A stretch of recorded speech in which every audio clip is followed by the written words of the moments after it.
We want people to be on their phones because the more they're on their phones, the more coverage we're getting as a restaurant. Oh, So when you're designing a menu nowadays or you're designing a restaurant, one of the first questions is what's Instagrammable? What dish is going to be Instagrammable? Of course, you want it to be good. You want the flavor to be there, presentation to be there, consistency, but you want it to be an Instagrammable dish, and you want your restaurant to have multiple Instagrammable locations. I mean, if you go to Barry's and you look at the women's restroom, for example, loaded up. Yeah, I mean, that's right. Number one most Instagram. We have the most selfies out of any other restaurant in the bathroom. We could almost do an Instagram page for Barry's of just bathroom selfies. I mean, everyone that goes in there loves it. all right, guys. Got Chef Barry and Yassine here today from their famous steakhouse. Thanks for coming in, guys. Of course. Thank you for having us. I always tell people your guys' steakhouse is one of my favorites in town, if not my favorite. So Thank you. yeah, high regards from me. Much appreciated. And you guys are new, right? Because Circa's pretty new. Well, new in the sense of going to Circa, yeah. Yeah, but you've been around for a minute. We've been around for a minute. How long? I've been in Vegas now, when did you come here, 98? I moved here in 97. So Damn. 27 years. 27. That's when I was born. Yeah. Holy crap. You guys have seen a lot of development. A lot of development. Did you see Vegas kind of blowing up like the way it has? Well, man, I never thought it would get to this, but yeah, I mean, it's a pretty special time right now. Yeah. Because I feel like 97, you could have got a steal on some real estate out here. Oh, absolutely. Yeah. In hindsight's 2020. I wish I could go back. I remember even after that when it got really crazy in, what was that, 04, 05, and people were lining up outside of like all the home builders for 2-3 days in a row to try to buy homes. That was right before the crash. Damn. But that's when we saw the biggest price hike in real estate. Yeah, everybody thought they were realtors. I mean, everybody was buying houses. Everybody. It's prior, right? And then Yeah. all of a sudden, everything starts hitting the twos, and people are like, "Oh shoot, you got to go buy." People are waiting outside of KB Homes and all the builders. I bought my first house for $89,000 Holy crap. back in 98. Yeah, How many square feet is it? maybe 1,600, 1,500. That's still first crazy, house. though. Yeah, it's yeah. That's nuts. Now you can't find shit for that price. No, not even a condo, nothing. Yeah. Even like houses that are like 300-400K are like kind of regular out here, you know? Yeah. I mean, it depends on your expectations, I guess, but times have changed for sure. Oh, So absolutely. Man, what do you, for the better. yeah, for the better. Well, for you guys, yeah, because you want as many people here as possible, right? Loaded up. Yeah. Loaded. Some days I come to your spot, it's fully packed. It's impressive. You guys got a big location too. Great location, right? We didn't. Yeah, I mean, it's what do we got? 17,000 square feet between the kitchen. I think a little more, almost 8. That's got to be one of the biggest steakhouses in town, right? We got lucky with the build out on that because we're the only location in the basement at Circa. So everything at Circa is floor 1, ground level, which is Fremont Street level. Yeah. 2 and 3. And we've pretty much got the whole basement to ourselves, right? Yeah. And there's a bunch of back of house stuff going on, right? Offices, storage, etc. But so we kind of had carte blanche in terms of how we wanted to get that kitchen designed, how big we wanted to make the dining room. I mean, we went full shebang. This again, we opened pre-COVID, and the design process was about a year and a half prior to COVID or a year before COVID. So we designed the entire restaurant based off of wanting to do a lot of group dining. So we have, I mean, you've seen the restaurant. Yeah. You guys usually sit in the front, like where the DJ is. But if you walk all the way through the back, we've got 350 seats, flexible room. Yeah. I sat there last time actually in the back. I didn't even know that was there. Yeah, so that restaurant that we designed is everything that we always wanted and we didn't have in other restaurants, which really caters to larger parties and make it more private, you know? So Yeah. it's working out great. No, it feels spacious, man, because other steakhouses, we don't have to name anyone, but you feel cramped. You know, you get in there, it's loud as hell, and you can't even hear the person across the table from you. We're pretty loud on weekends. Yeah. I mean, the design allows us to be a little more spread out. Yeah. Yeah. The restaurant business is cutthroat as it is, and an empty seat costs a lot of money. So everyone tries to pack them in, overbook reservation slot stuff. We're very fortunate with the amount of space we have to not have to cram them in that much, right? Except for Valentine's Day. That's my birthday. Will be Deuce Alley. Did you say it's your birthday? Yeah. Oh yeah. It's Fast Eddie's birthday too. No way. Yeah. Wow. I've never met another person born on Valentine's Day. I haven't either. Pretty cool. Yeah, it's a rare thing, man. Yeah, you guys would be packed that day, I bet. I was trying to do a little staycation, and damn, shit was like $600 a night. At where? At Venetian. Wow. It's usually like $200-300, but Valentine's Day people will guess too. Why go to the Venetian when you can come to Circa? I've actually never stayed in Circa. I want to try it. Room's a great room. But Yeah? yeah, they're really comfortable. Okay. Yeah, definitely. I want to have some of my networking events there too. I've been talking to Richard. Shout out to Richard. Yeah. Yeah, that's the guy right there. Absolutely. He's the one who put us in touch, right? Yeah. Richard Wilk. Yeah, he's been great. How did you two get together? We first worked together at 9 Steakhouse back in 2010, 11. Something like Yeah, very. I mean, he was a local. All right, shout out to chef. today's sponsor, I was looking for Specialized a move up Recruiting career-wise, Crew. and I got an opportunity Navigating to the interview there. professional I met job Barry, search met the is team at hard. The Palms at the You time. know the perfect job is And, out there. You're it just was, not you sure know, how to Palms find was, it. was The good news is you don't have the to go at it location, alone. right? I heard. I mean, that You was need Specialized nightlife-wise, Recruiting Group. restaurant-wise. Connect at srgpros.com. There can never be another spot like the srgpros.com. Palms, like the way they did everything. George, They're here to guide you and help you find a role that fits all Yeah. without was so costing a special. dime. Chemistry. I've heard that from a lot of Specialized locals that Recruiting Palms Group, was spot. offering It a was tailored way approach to before I find your moved here. next role. But Go what to do you think happened? srgpros.com, Why did you kind of fall off a srgpros.com, little and bit? get Well, on I the right think course. you can only Your be world local champion for Specialized so Recruiting long, Group right? team You can knows only which hold on for businesses so are long, hiring. and then the next guy comes and can along. offer the you a next guy path comes to along. contract and full-time roles. I just think it was time. If you don't for see the someone role else to you're come looking along, for you on know, the but, website, I mean, Specialized when Recruiting the Group Malou also family ran recruits it, for confidential roles, so give with an Michael office near Morton you a and call to Scott learn more. DeGraff being Take the next partners with step them in your at career by starting at Nine Group. srgpros.com, They were so srgpros.com. far ahead of their times. I mean, George had visions, and these guys had great visions, and what was to come with the Real World, with the first filming of the Real World at the Palms when we opened. I mean, that was the hurricane, right? Yeah. That just put us on the map. And then with the nightclubs and Ghost Bar and Club Rain, and they had the Buddha Bar and Garduño's and Johnny Brennan with his theaters, that the Palms was the Studio 54 of Vegas, Yeah. ahead of its time. I mean, you had everybody coming in. Them owning the Sacramento Kings at the time. Right. I mean, it was just a hot spot, a celebrity haven for athletes, actors, musicians, everything. Then the recording studio goes in. Man, it was just It was perfect. popping. It was, and I don't think that could ever be repeated. I mean, every 100 years something great comes along, right? Vegas, that was just the perfect storm for me. I mean, it was amazing. I'm very blessed to be a part of it. I always see the suite there with the basketball, the half court. Yeah, Yeah, that looks so fun. That Chris Brown plays there. that was a lot of fun. Yeah, they paved the way. I mean, they were thinking outside of the box, and no one else during that time, which was late 90s, early 2000s. Yeah, No one was 2001. really taking that risk, right? Yeah. Vegas was a little more traditional. They were catering to Vegas went through that phase where they were trying to cater to families, right? Yeah, Everyone had a theme park and a water park. Yeah. That was way early 90s. Oh, like the Circus. Mm-hmm. they were, And then that left, and then the Malou family paved the way with the nightlife and restaurant portion. Mm. And then what happened is everyone else picked up. And the thing is, you have an advantage. If you're Steve Wynn, you were on the Strip. If you're the Cosmo, you're on the Strip. You're in the hub. So now you have the formula that someone else tried and worked out for them already. Right. You apply it. You spend more for bigger name DJs, and it's done.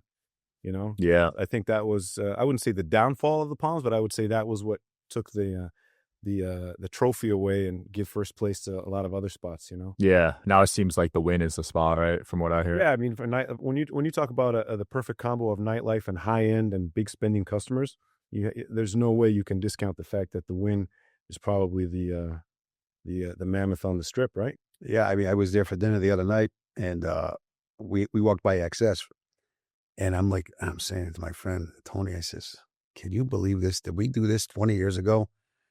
He said, "Yeah, but they dress a lot worse these days. It's like you should see the way these girls are dressed and the way these guys are dressed. It's just like, man, where did the time go? They're practically naked these days when they show up there. Naked, clothes ain't matching. It's just a disaster. But listen, I heard you can't even. What is a table there? 15,000 on a Friday or Saturday night. Yeah, at a table at least 10, 10 to 15. Yeah. So depending on who's performing, could be even more. Yeah. Like New Year's is like 25. And the place was rocking. And it was, what's today? Today's Friday. We went Thursday night. We went Wednesday night for dinner. Yeah. And it was rocking on a Wednesday night. Excess. Wow. I didn't want to go. I didn't go in. I'm not a big club guy, man. Oh. People always because I say I live in Vegas, they assume like I go out and Yeah. stuff. I don't even drink, Man, you want to talk about clubs? Then the days of the Palms, Club Rain was where 9 Steakhouse was, in a little setback towards the pool. I remember the line would be to the end of Brennan Theaters. Holy That's crap. like 300, 400 yards. People waiting to get in line. No shot of them even getting in. Damn. I mean, it was crazy. Just crazy. The club scene was that was like probably I think it made like top 10 clubs in the country. I could see that, man. Yeah, I wonder where Vegas ranks in nightlife. I know LA just got ranked the worst in nightlife. Did it? Yeah. As of recent? It was like a few days ago, yeah. Wow. Because people just go on their phones when they get inside the club. What are the metrics for that? Just like the Yeah, I wonder how they polled it, but I'm assuming they just polled people that attend and said how much fun did you have or something. I don't know. people complaining. Yeah, because no one's really dancing anymore. Like my generation, we're just pulling up to the club and the bar and we're on our phones. I'm sure you see that at the restaurant too, right? Everybody's on their 15 phones. people in a booth sitting Yeah. on top of the chairs, pouring a vodka Red Bull and on their phones. I could see that. Yeah, no one enjoys their meal anymore without being on the phone. It's crazy. How about enjoying the people you're with? Forget about the food, right? Enjoy the people you're with. Like how often you all get to go together and have dinner, right? I mean, put your damn phones down. What's going on? You know, we say that, right? We say that as customers when we go out. We're like, we don't want everyone to be on the phone. But as restaurateurs, it's almost it's almost hypocrisy, right? Because we want people to be on their phones because the more they're on their phones, the more coverage we're getting as a restaurant. So when you're designing a menu nowadays or you're designing a restaurant, one of the first questions is what's Instagrammable? What dish is going to be Instagrammable? Of course, you want it to be good. You want the flavor to be there, presentation to be there, consistency, but you want it to be an Instagrammable dish, and you want your restaurant to have multiple Instagrammable locations. I mean, if you go to Barry's and you look at the women's restroom, for example, loaded up. Yeah, I mean, that's right. Number one most Instagram. We have the most selfies out of any other restaurant in the bathroom. We can almost do an Instagram page for Barry's or social page for Barry's of just bathroom selfies. I mean, everyone that goes in there loves it, right? With the pink marble. And then you have our garden room with the tree, and then you have the DJ area. So, yeah, we criticize it as guests, and maybe because you and I are getting old. Yeah, you go out with these kids are on their phones, but you, as a business owner, you want that, right? Yeah, I mean, I'm glued. Even dinner at home, I'm on my phone while I'm watching YouTube while I'm eating. Yeah, and my girl's always pissed. But you take your phone to the bathroom too, right? Yeah, yeah. It's so addicting, man. It's addicting, man.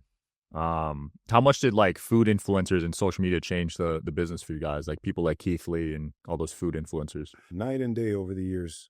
And we saw it happen. I remember overnight. I remember we were running 9 Steakhouse, and in about I would say 2010 or 11 is when people started hiring social media managers or promoting someone who was fluent in the social media world to that position in the hotel.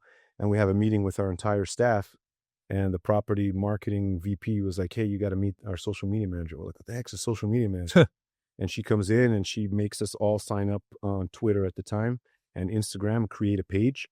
And okay, now you guys are gonna have to sign something, and we want all of your hourly staff to tag these hashtags. And we're like, scratching our heads. And then from then on, there was no return. We started hosting within 6 months of that. We were hosting hashtag Tuesday events, and then it changed completely. Right now, it's to the point where most restaurants, or a lot of restaurants, including us, don't even have a print marketing budget anymore. It's all a social marketing budget. Wow. Yeah. I mean, you want to do some quid pro quo with some of these social media guys, invite them in for a dinner in exchange for a post. Yeah. That's way more valuable than paying, $5-6 grand for an ad in a magazine that your demographic's probably not even going to see. Yeah. No, I agree, because they'll tell their friends and they'll send you guys business. It's like a domino effect. Yeah. I mean, that's what happened with me, man. Richard brought me in once. He paid for my meal. And then I've sent you guys like probably hundreds of people at this point. Thank you. Yeah. So shout out to you guys. So there's that portion, right? Which is to make sure you get the guys in to hashtag it, but then you only have one shot to impress them, right? Because if you come in and you didn't have a good dinner, maybe you would have done, hey, Richard, for a favor, I'm going to hashtag these guys or include them. And then after that, you'd be like, I'm not going back. Yeah. So you have that one shot when they come in to wow them. And then you've got a customer first impression. Yeah. Because there's so many steakhouse options in Vegas. Hundreds. It's got to be one of the most competitive. Yeah, but when it is, you're right about that. But when I first started, with Charlie Palmer Steak, there was just a handful of steakhouses. They weren't really, there was different restaurants and hotels and whatnot. But, Emerald had his steakhouse, and Charlie came in, and then Mandalay Bay followed up with another steakhouse. And it just seemed like everybody's doing steakhouses throughout the years. So every hotel has a steakhouse. At least one. Yeah, it's crazy. Yeah. Some of them have like 2 or 3. Yeah, yeah. Yeah, it's nuts. Even the hotels off strip. Like you got Hanks in Green Valley. It's a staple. If you're a hotelier, you're building your food and beverage program. Usually the main restaurant, the main attraction is going to be a steakhouse. Yeah, that's what I mean for Americans and for this country. That's what fine dining and social environments require is a steakhouse. Yeah, Talk business at a steakhouse. Go to romantic dinner at a steakhouse. Steakhouse doesn't necessarily mean that, hey, we just have steaks. You have everything. We have a vegan menu at a steakhouse. Yeah. You need everything these days, right? Where do you rank Vegas steakhouses compared to New York steakhouses? Best in the world. You think Vegas is the best? Vegas, for me, has the best restaurants in the world because mostly every chef is here, whether they're here or not. Their business is here. Right. You know, Joe Robuchon, Guy Savoy, Charlie Palmer, all the great ones are here. Michael Mina. Yeah. I mean, they're here. That's true. Yeah, John George, Thomas Keller. Everybody's here, buddy. Yeah. You know. And they're here. They just brought the famous New York one to Caesars, right? Oh, Peter Lucas. Yes, Peter Lucas. Yeah. Yeah, I haven't tried it yet, but I heard that one's really good, right? Same. In New York. Have you had it in New York? Yeah, sure. How was it?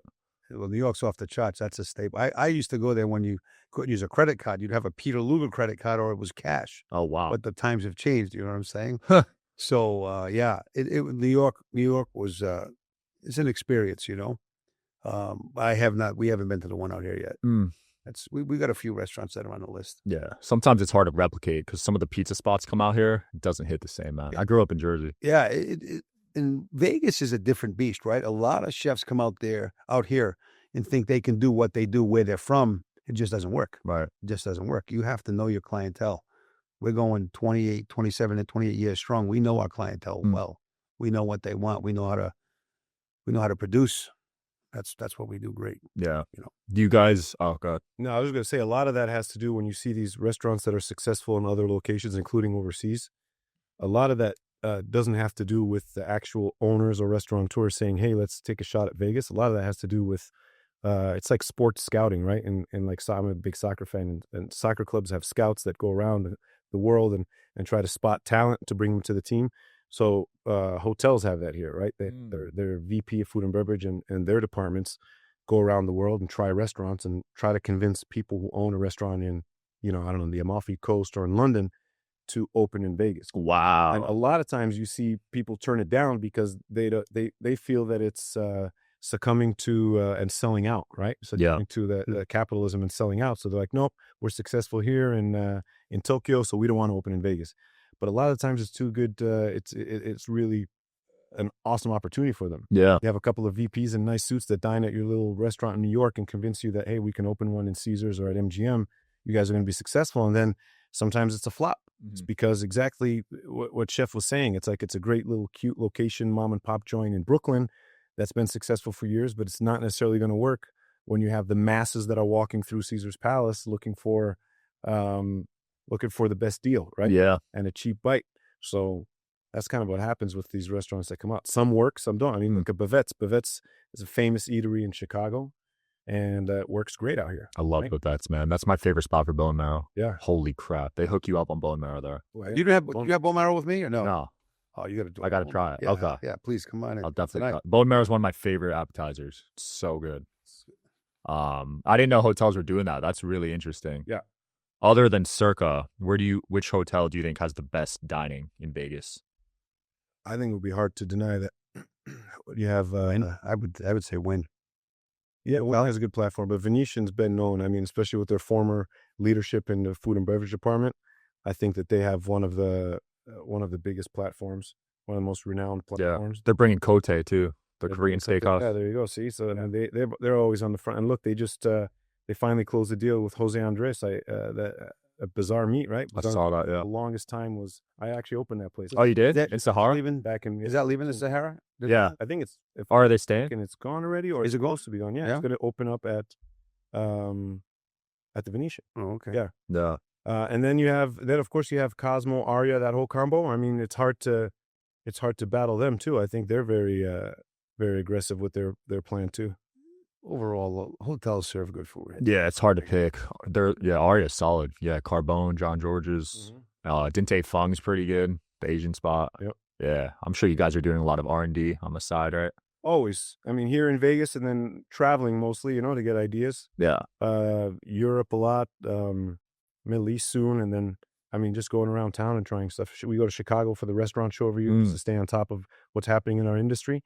Chicago and New York are great spots. I love it. Yeah. What's your guys' most popular dish, and what's the story behind the creation of it? How did it come about? Well, I mean, there's so many popular dishes we've done all through the year. My favorite dish now is the lobster flambe. That's my ultimate favorite dish. I think It's just an amazing dish. A 7-pound Maine lobster, Damn. taken out of the shell, sauteed in some truffle oil with shallots and garlic, flamed with some brandy, finished with some truffle butter, a splash of cream and lobster stock, fresh truffles, asparagus, potato gnocchis, all combined together. Finished with a little sea salt. It's my favorite dish. The lamb chops, Parmesan pine nut crust is one of our staple dishes.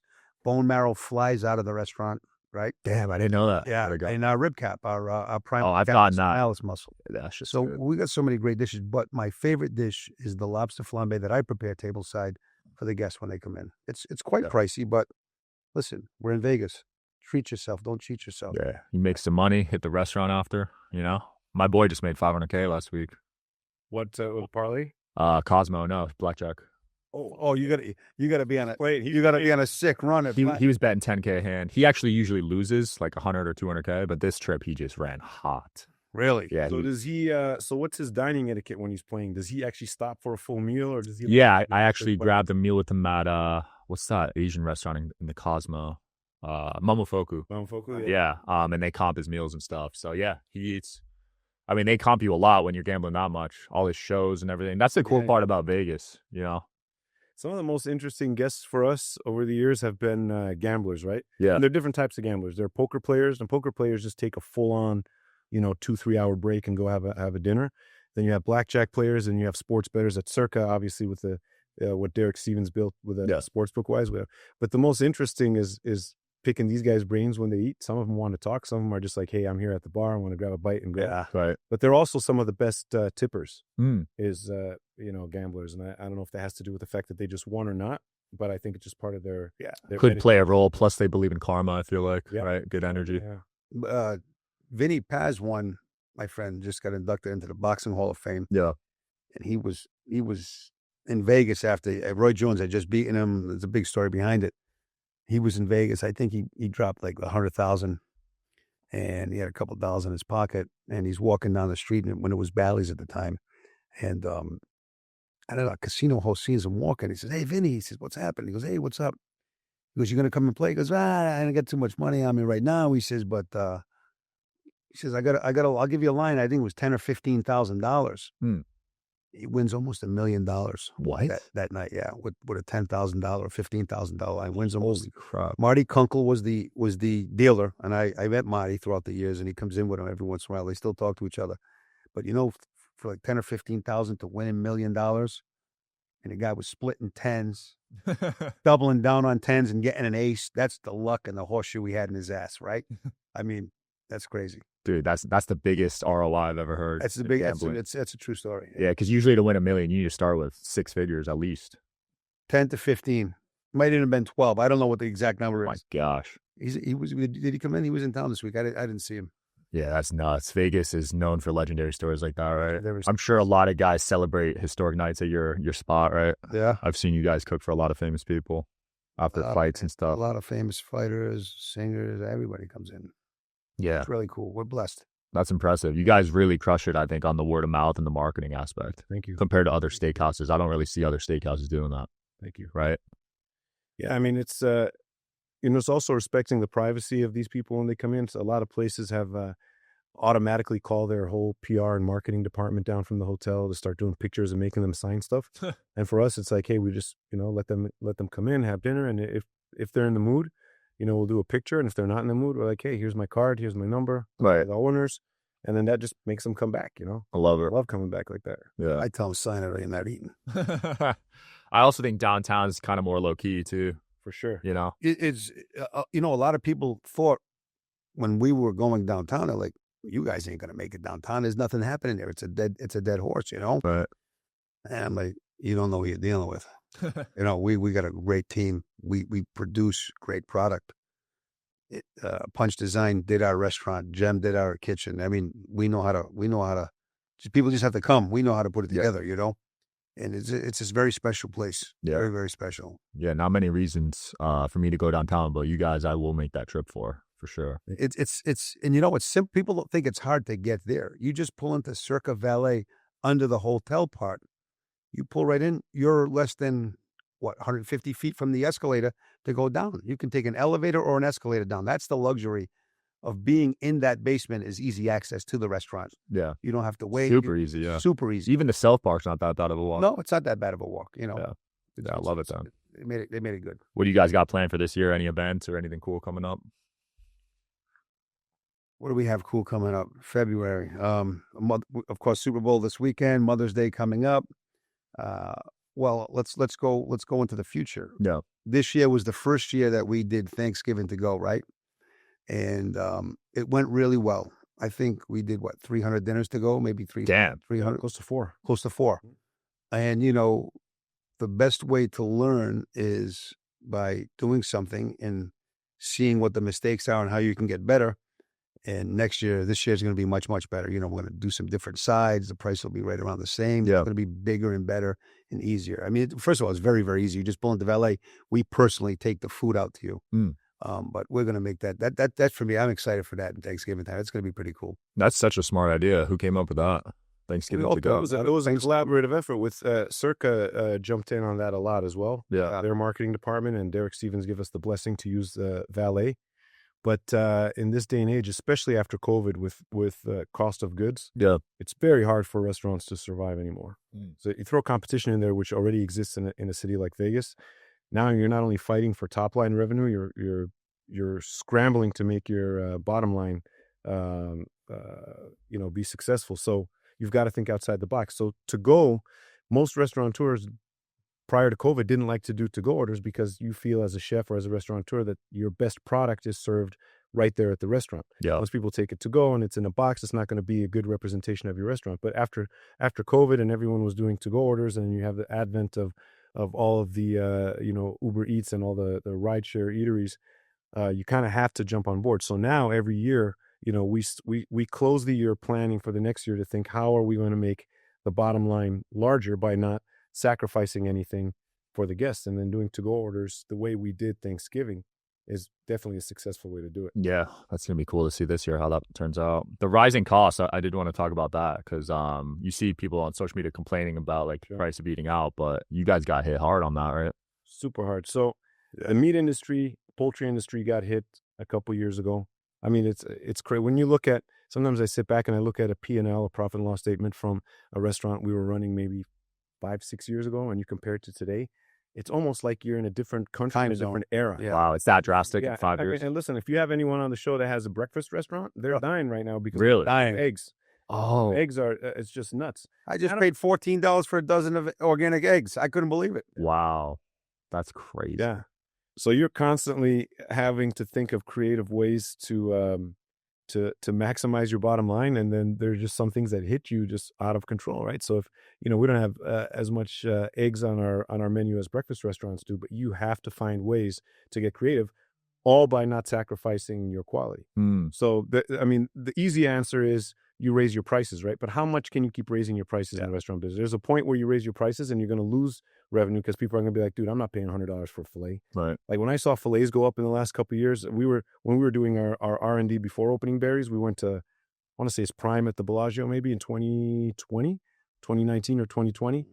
And when I saw that bill at the end and the filet, or even on the menu, I was like, this is freaking, it's like to the face. Then we went to Mayfair, have a cocktail at the bar, and it wasn't a tableside cocktail. It wasn't anything.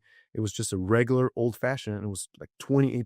Damn. Jeez. For a drink? What's going on here? Yeah. So there's only so much you can do. I guess Bellagio and on the Strip, maybe you can get away with that. You can't do that downtown. No. So 20 max for drinks is like my rule personally. Oh, yeah. I mean, right? Yeah. Otherwise, you feel it's an insult, right? Otherwise, psychologically, it just doesn't feel, exactly. Doesn't feel good. So with that in mind, you've got to find ways to keep your bottom line going, Yeah. And it's just consistency and taking care of people and hoping more people come back because you don't want to sacrifice on quality. Some places do, and I guarantee you'll stop going to places where you go back and you're like, that dish didn't taste the same. It's the same price as it was, but it didn't taste the same. You're not going back. No, that's happened to me so many times actually in Vegas. That was a lot. Yeah.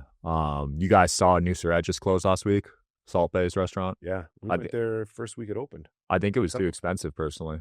I mean, I know he has the brand and everything, so he could probably charge more, but I think it was too much more. Well, people will try it. Like, I think I agree. People will try it the first time, and then they see the bill at the end. Like, we had dinner there. I think it was 3 of us, and the bill was like $2,500. Holy crap! Right? And we had You got the gold one steak. bottle. No, we didn't get that. We didn't get that. Oh. We tried a lot of things, and he came out and said hello and whatnot, but it was an expensive restaurant. And I mean, you're next to T-Mobile. Yeah. Italy is across the street. There's a lot of action when the games are going on and whatnot, right? But I mean, it was probably a hard place to get to, and it is a hard place. The parking was horrendous. Terrible. It's also not a pregame. That's why location is such a key factor in opening a restaurant. Because I mean, you can argue that that's a great location. I would argue that it's not for that concept, right? It's not really a pre or post game type restaurant. And when right across the street inside MGM, yeah, Italy, right? Italy, yeah. That's a pre-post game type of place, right? Yeah. You're not going to sit down and have a $5,000 dinner in a Turkish roast steak, right? I think there's so many things with that. First of all, shout out to all the guys that worked there during the opening that opened it. We know the GM, or the former GM, and it's always sad to see a restaurant go down, but you can kind of see the writing on the wall. And it also didn't help the whole World Cup debacle. I mean, he lost a lot of respect internationally. I saw that, on the pitch. Yeah. Grabbing the cup, forcing Messi into a full. Yeah, what was he doing? That was wild. Yeah, that was just a lot going on in one shot, and a lot of people took offense to that. Yeah. And I mean, the rest of the world is huge on soccer, so when you disrespect the cup and the number one player in the world like that, I think that affects your brand image. I mean, soccer is the biggest. Somebody got him on the field, so somebody's head's rolling. Yeah, someone got fired in that situation. Yep. But no, you're right. Soccer is probably the biggest sport in the world, right? In terms of viewership. So, yeah, that was damaging to him. I never got into soccer until I met him. Yeah. And we were in the Caribbean when we opened up our friend's place down there, and the World Cup was out. Was it what year was it? Yeah, 2018? Yeah. The World Cup was here. Have you had like any soccer players come through? Yeah, who's from Croatia? We have former soccer players. Yeah, Davor. Yeah, former soccer players. We haven't had any. Honestly, we've had every other sport in there. Well, my dream would be whenever there's like a game in town. Yeah, we've got to find the right context for it. But like there was a Clasico 2 years ago, Real Madrid, Barcelona. Oh, nice. Yeah, that was cool. That would have been sick to have some of those players. Yeah, that would have been cool. Yeah. I'll put you guys in touch with Gary Brecka. Do you know him? He's he does Dana White's health. He's his health. Health advisor. Players on his roster. He's Ronaldo's health guy. Oh, nice. Yeah. So maybe you guys can get Ronaldo in there. You know who Jose Bautista? He used to play for the Toronto Blue Jays. Yeah. He just purchased the local soccer team. What is it? It's like a AAA soccer team here. Okay. And they play at Cashman. Yeah. Yeah. So he actually brought a bunch of the players in. Oh, that's cool. I don't know who those guys are. Yeah, I can't name any AAA players personally. Have you guys seen a trend health-wise? People care more about their health at the restaurant? Because that's like a big thing right now on social media. I haven't seen it in our restaurant because it is a steakhouse, and when you're ordering lobster flambés and desserts and all those kind of crazy dishes, right? I really haven't seen it. I haven't. Have you? I mean, there are some people that we do on a different scale. Here's how it works. So a lot of the guy Flex Lewis, Dragon's Lair, and his entire team, they come to Barry's religiously. Yeah. And they're great, and they send us tons of business. And the way it works is they'll make a reservation for someone who's a bodybuilder from Brazil or someone from the UK. Like both Mr. Olympia's 212 and main Mr. Olympia came and dined right after. So there's two ways they do it. If they are dining after their show, they're splurging. But a lot of times they're in prep. So we'll get texts from people at Dragon's Lair or their coaches telling us, hey, when they come in, can you guys please do this? And it's very specific instructions. Right. Like cook a filet, no butter. No seed oils, right? No seed oils. Yeah, so you see that. Then there's the vegan trend that picked up and became a way of life, which is why we actually have on our regular dinner menu, we have an entire vegan section because people tend to eat, less red meat and they want vegan. So yeah, there is a trend in that manner. Wow. I didn't know the vegan trend was that strong. So you got to make it separate. That's really strong. Holy crap. But also the hospitality factor kicked in for us because in the past, if you're a vegan or you have to eat gluten-free or you have a dietary restriction and you're eating with a group of 6, you kind of stand out, right?